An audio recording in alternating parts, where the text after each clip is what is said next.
Just tested with a stock Holly strip Dominator, an HVH adapter for a Dominator to a 4150. 1 7/8" headers and MSD ignition.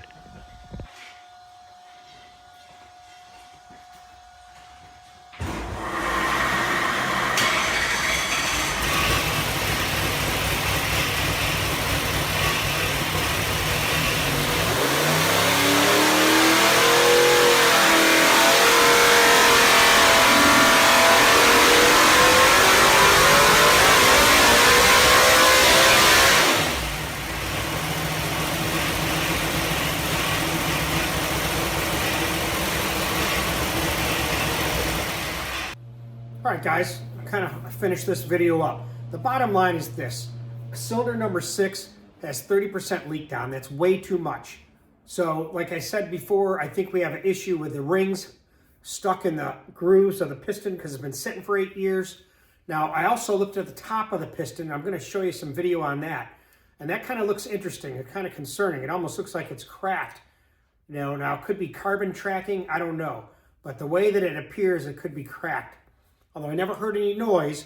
The only thing that I noticed, and you remember I made that video, a real fire-breathing Cleveland. And I do remember that thing was blowing fire out of that side of the pipe. So it might not have been combusting that mixture and spitting it out rich and causing that flame. So that's something to think about. There's always something going on at DragBoss Garage, let me tell you. Stay tuned. So lifting it out of this, I was going to leave it on here and turn it around, but this is a lot of weight. And I'm just not sure about that engine build aspect of that right now. I'd rather have it on a regular stand. I can manipulate it better.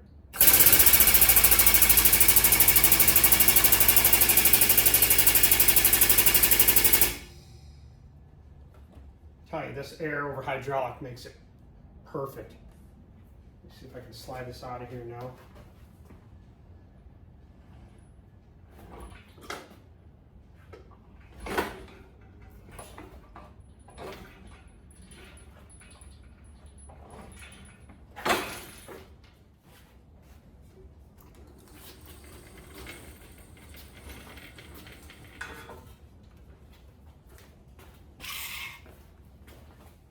So this is another product that I had right here. It's called the Seize 2. They sent this to me to test out. It works great on taking wheels off, and I think it'll probably work good here. Oh yeah. Now I didn't Loctite these in because I wasn't gonna leave this flywheel on. This is just for the run stand.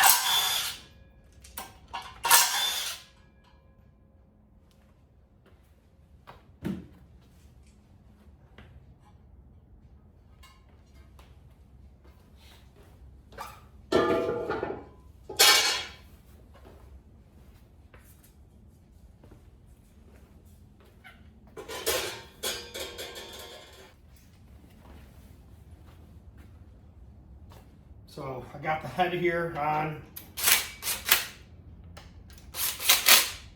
Luckily, they only work on Clevelands, you don't have to worry about it. Set up for the same thing.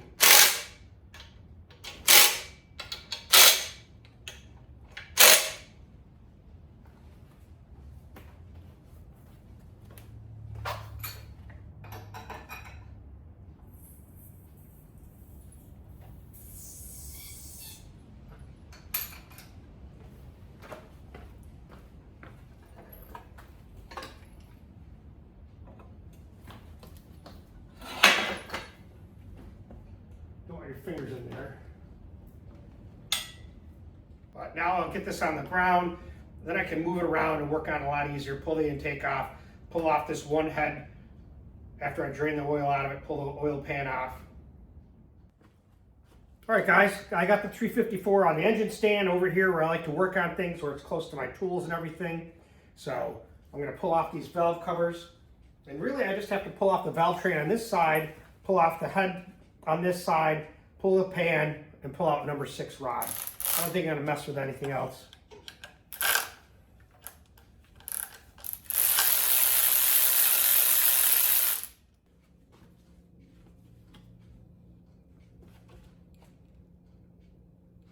smells good anyways.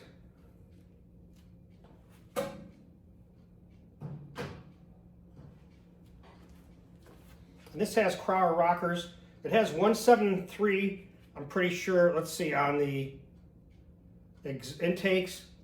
And he had to put on 160, 16 is on the exhaust. So this is 7 exhaust. And this is the intake. I got everything labeled. I think the valve lash was 16 thousandths, I remember Brett was saying.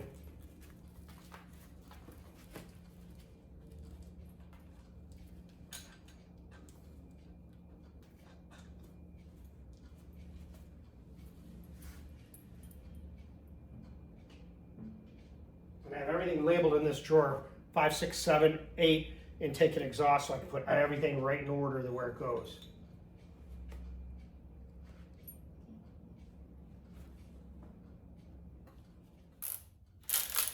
So now we got all the valve train off this one. Let's take these bolts out for the intake. These are the 5/16. And I'm weird, I don't know. I can take them right out, but I like to loosen them all up and then I'll take them out. I don't know why. Just that's how I am.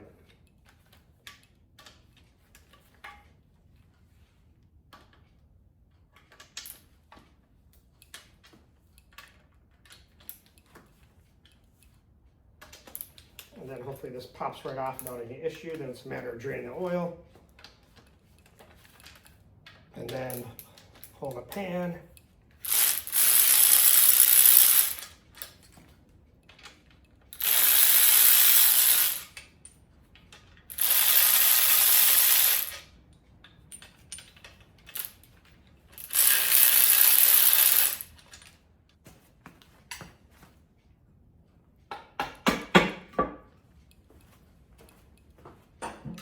Important thing. Don't use a lot of sealer on stuff. People put way too much of that stuff on it. Good time to look to see if you think that the gaskets were leaking around the ports.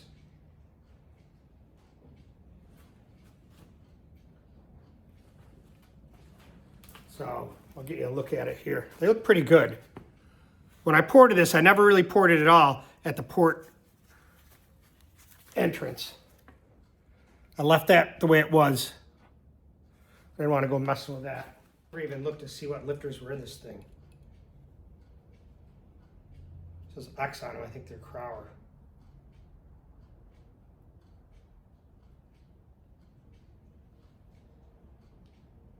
The one thing I will notice that Brent had done, if you look at these lifters, see the little groove right there?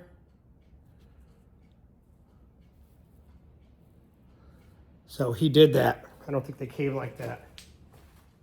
Now, one of the things I like to do, and I did it on the 409, is after I dynoed that thing, actually it sat for a while, and I like to send the oil for oil analysis. And I send it to Lake Speed, he runs it on analysis. It tells you what wear middles you got. So I like to do that. I think it's important to do that on a regular basis. Kind of helps prevent major problems. So I'm going to try to take a sample of this. It's supposed to be hot and run in, and then you drain it, but at this point, this is what I'm going to do. So hopefully I don't make a huge mess.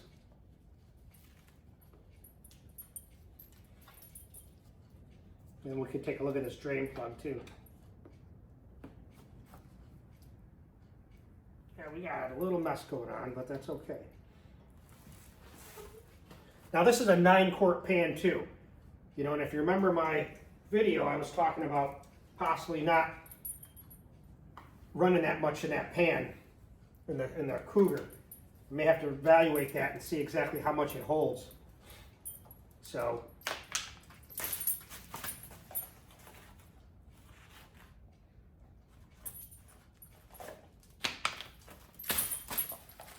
you gonna mess up my drape now, Zeus?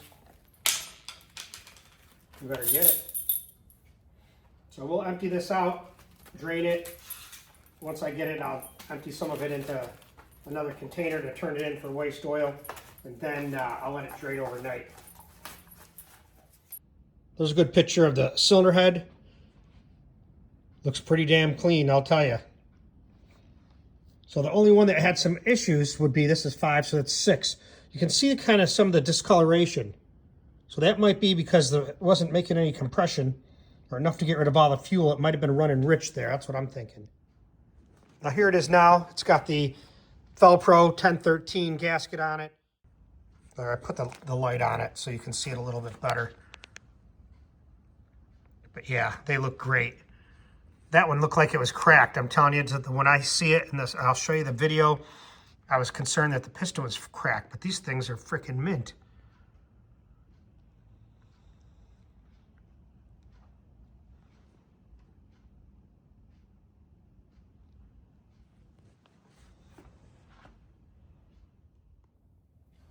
Here's 8. Man, that's moving quite a bit to me. 7. About the same. 6.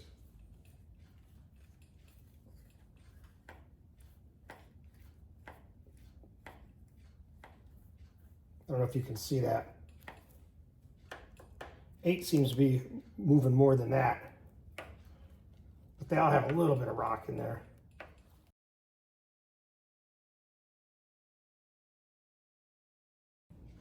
Well, I got most of the water cleaned up. There's not a big mess. You saw the cylinder head come off and all that stuff. And see the pistons, I cleaned them all up. They look good. I thought one was broken or fractured in different places, and I showed you that. And there's another picture if you want to see it. But, I mean, they're good. I mean, it's crazy. It's optical illusion. So, first thing I'm going to do, I'm going to pull this pan off.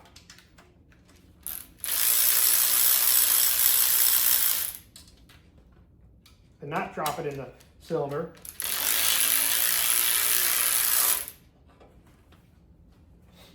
And when I see that fall, that's telling me put some rags in here. I don't want to have a problem.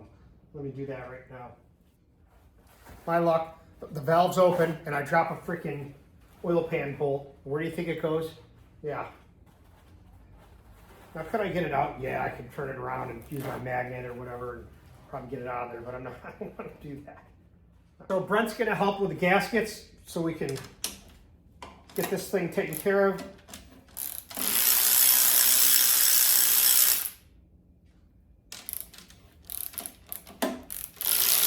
It'd be interesting to see how that piston comes out. And hopefully the rings are a little bit stuck on it. I can gently get them apart and clean them up and free them up. Maybe just soak them in like PB Blaster or something and loosen them up. I always worry though when you do that, you don't take them off, then they get stuck again. I don't know. I never really had to do anything like this, so I really don't know. I know I have to massage these headers in an area right here on the oil, where the oil pan hits. And some people have said, hey, why are you running those headers? Well, they're 50 years old, and you know what? I like them. That's what the car ran, as these Mustang ran before, for these same JR headers. So they've been around, they're 50 years old, and I don't know, I just want to see how they run. And here's another thing. When I go and dyno this engine, I'll dyno it with those headers, and then we'll switch them over. I got a set of 6210s. They're a little rusty, but I'll get them cleaned up. But that'll be an interesting test. Dyno them with those. Those are 1 7/8" headers. And I know they're good to 752 horse because I ran the same size pipes on the Cougar. These other ones, these JR, they're like 2 1/8. They're like the Hedmans, 2 1/8. People said, oh, they curve down too much. Whatever. We'll figure all about that out when the time comes.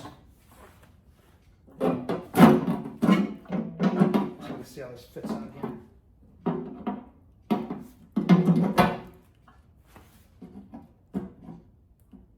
Little rock, but not bad.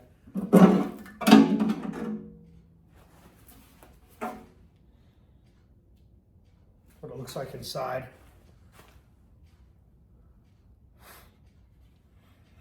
I do smell that Q16. Now this oil that I was running in this is conventional. Just Castrol 2050 conventional oil. I didn't put any Brad pen in this. I just wanted to run it on the stand and get an idea. I put my gaskets on. I use a little bit of 3M weather strip adhesive, that yellow stuff. Don't put too much because then it's a lot of work to take them off. That stuff holds well. I'm telling you, I've done lots of things with that product. Here's a little bit better picture of the crank. That's a Scat super light crank, I remember him saying. I think those are Molnar rods. That's number 5, 6, obviously 7 and 8. Let's see what we can see in the bores. I'll tell you, they look pretty darn clean. But yeah, he said it was a super short skirt.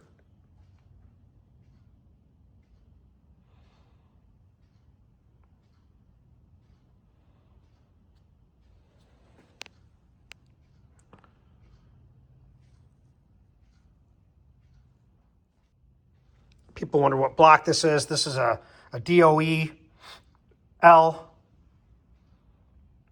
Can't really read that date. Looks like J15. So you got a good look at it. Let's get that.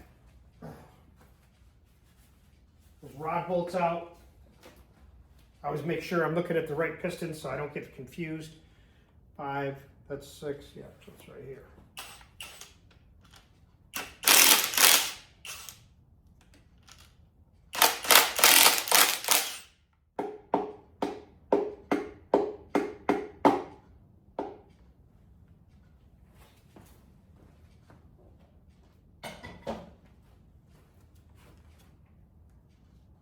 See if there's any markings on it. I don't see any, so I'm just going to mark it.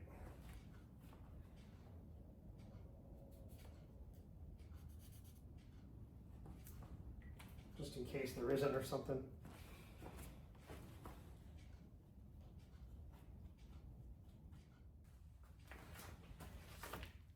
So here's the rod bearings. There's some marks on there, but the crank looks perfect. So let's see about getting that piston out.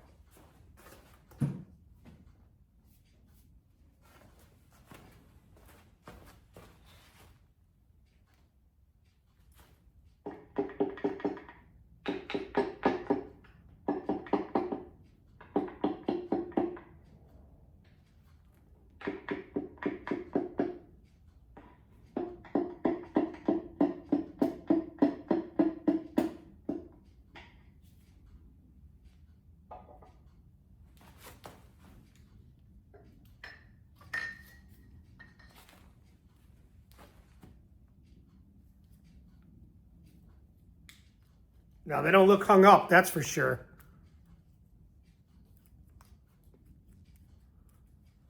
That bothers me a little bit.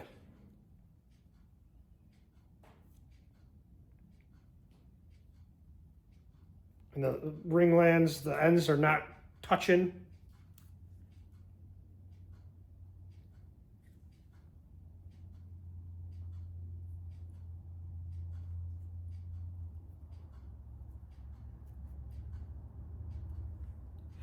Not much of a ring package there, real thin.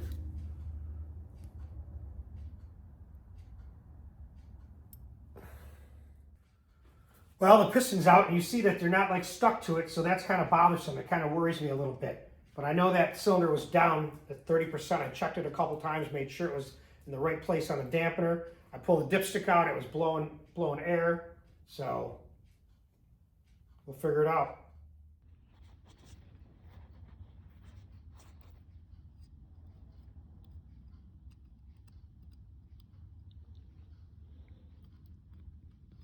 Pretty loose in there, but I guess that's how they are.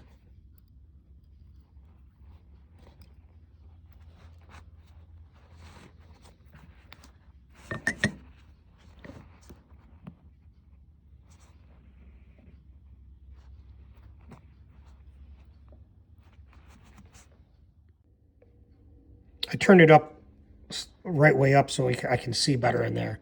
But it looks like there's definitely a ring there. I think you're right. It got hung up on there. There isn't much ring to begin with. And they got stuck in there.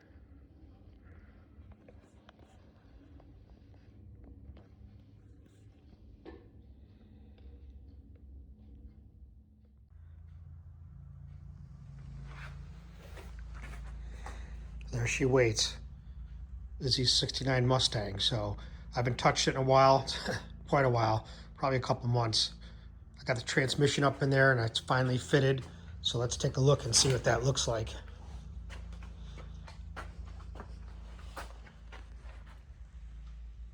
That's the G-Force 101 shifter. It's an H pattern.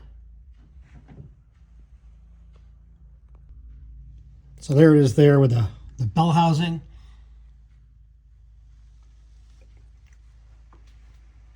I'm using the stock Ford cross member.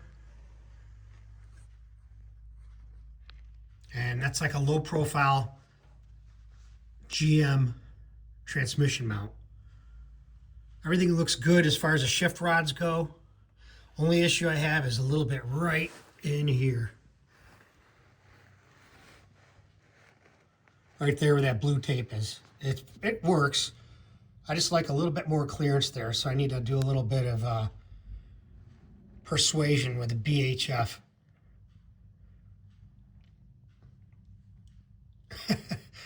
A BFH. But it looks good. With it sitting in there, it's got a good angle to it, so we'll get this done. Can you imagine 615 or 650 horsepower with this thing? The transmission will handle it, that's for sure.